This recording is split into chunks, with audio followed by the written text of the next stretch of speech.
दीजिए, आगे चेकिंग होगा। जज बोले डिस्ट्रिक्ट जज की तलाशी कौन ले सकता है। इतने में ही बंदूक और लाठी लिए 12-13 लोग गाड़ी का चेकिंग करने आए। ड्राइवर मुस्कुराते हुए बोला, ये अनंत सिंह का गांव है सर जी, यहाँ सबका चेकिंग होता है। नमस्कार, मेरा नाम आशीष है और आज कहानी बाहुबली अनंत सिंह की, जिन्हें लोग छोटे सरकार कहकर बुलाते हैं। 5 जनवरी 1967 पटना के नदवा गांव में एक जमींदार परिवार में जन्मे अनंत सिंह 4 भाइयों में सबसे छोटे थे। पढ़ाई लिखाई में बिल्कुल मन नहीं था।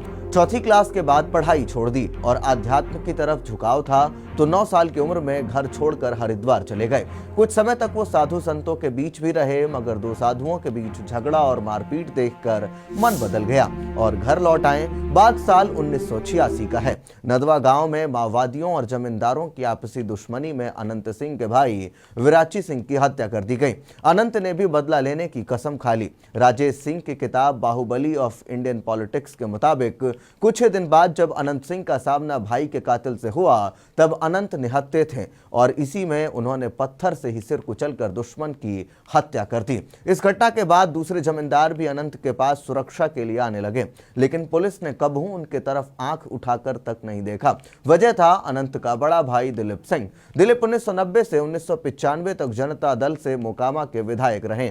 जब भी अनंत सिंह के खिलाफ मुकदमा कोर्ट तक पहुंचता तो दिलीप के रसूख की वजह से उन्हें जमानत मिल जाती। बाहुबली अनंत सिंह का एक पहलू और है, अंतरंगी कपड़ों का शौक।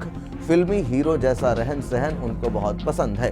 राजेश सिंह अपनी किताब बाहुबलीज ऑफ इंडियन पॉलिटिक्स में लिखते हैं, अनंत के पास 100 से ज्यादा घोड़े और टमटम थे जिसे उन्होंने गांव के जरूरतमंदों को बांट रखा था।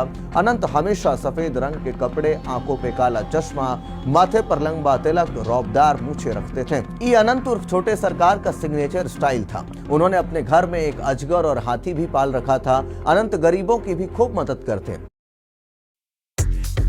इसी वजह से भूमिहार जाति का पूरा सपोर्ट अनंत सिंह के पास था। बात है साल 1996 का, जब जातिगत समीकरण नहीं होने का कारण नीतीश कुमार को बाढ़ से चुनाव जीतना मुश्किल लग रहा था। तब लोगों के बीच अनंत की लोकप्रियता को देखकर नीतीश ने उनसे हाथ मिला लिया।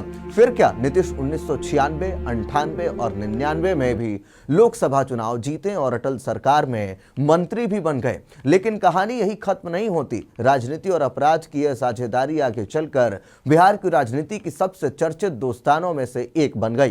नीतीश कुमार और अनंत सिंह का रिश्ता शुरुआत में गुरु शिष्य जैसा था। नीतीश जहां एक सधे हुए नेता थे, वही अनंत सिंह जमीनी प्रभावी वाले बाहुबली। जब जब नीतीश को चुनावी मैदान में मुश्किल आती, अनंत अपने दबदबे से माहौल बना देते। गांव देहात में उनका नाम किसी डर और भरोसे के मिश्रण की तरह मिलाया जाता था। बाढ़ और मोकामा इलाके में जब कोई विवाद होता तो पुलिस से पहले लोग छोटे सरकार के दरबार में न्याय मांगने पहुंचते।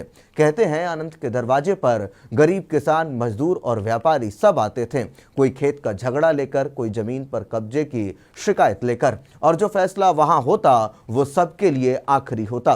धीरे धीरे अनंत सिंह का दायरा बढ़ता गया। मोकामा, बाढ़ और पटना के आसपास के इलाके में उनका दबदबा इतना बढ़ गया कि पुलिस भी बिना इजाजत उनके इलाके में प्रवेश करने से कतराने लगी। वहीं दूसरी तरफ कई गंभीर मामले में उनका नाम सामने आने लगा। हत्या, अपहरण, फिरौती और रंगदारी जैसे आरोप लगे, लेकिन अदालत तक मामला पहुंचता तो गवाह मुकर जाते, सबूत गायब हो जाते और छोटे सरकार फिर से बाहर होते। साल 2005 में जब नीतीश कुमार ने बिहार की सत्ता संभाली तो सबको लगा कि अब अपराधियों के दिन लद गए, मगर अनंत सिंह उस दौर में भी नीतीश के करीबी बने रहे। कहा जाता है कि नीतीश के मुख्यमंत्री बनने के बाद अनंत सिंह को सुरक्षा दी गई और उनके कई पुराने केस कमजोर पड़ गए। इसी बीच अनंत खुद भी राजनीति में उतर गए और 2005 में मोकामा से विधायक बने। उनकी रैलियों में भीड़ उमड़ती थी। सफेद कुर्ता, काला चश्मा, माथे पर लंबा तिलक और चारों तरफ सुरक्षा कर्मी। यह दृश्य किसी फिल्मी सीन से कम नहीं होता था। लोगों के लिए वो नेता से ज्यादा संरक्षक थे।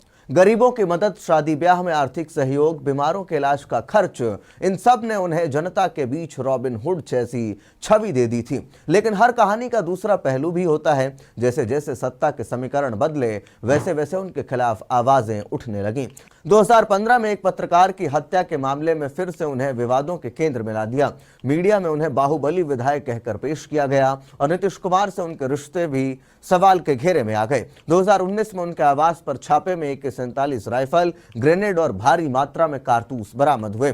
पुलिस ने मामला दर्ज किया और अनंत सिंह को गिरफ्तार कर जेल भेज दिया गया, मगर उनके समर्थकों का कहना था कि यह सब राजनीतिक साजिश है। जेल से भी उन्होंने चुनाव लड़ा और 2020 में मोकामा सीट से निर्दलीय जीत दर्ज की। आज अनंत सिंह का नाम बिहार की राजनीति में एक ऐसी मसाल बन चुका है जो सत्ता, समाज और अपराध के जटिल रिश्तों को उजागर करता है। जहां एक तरफ वो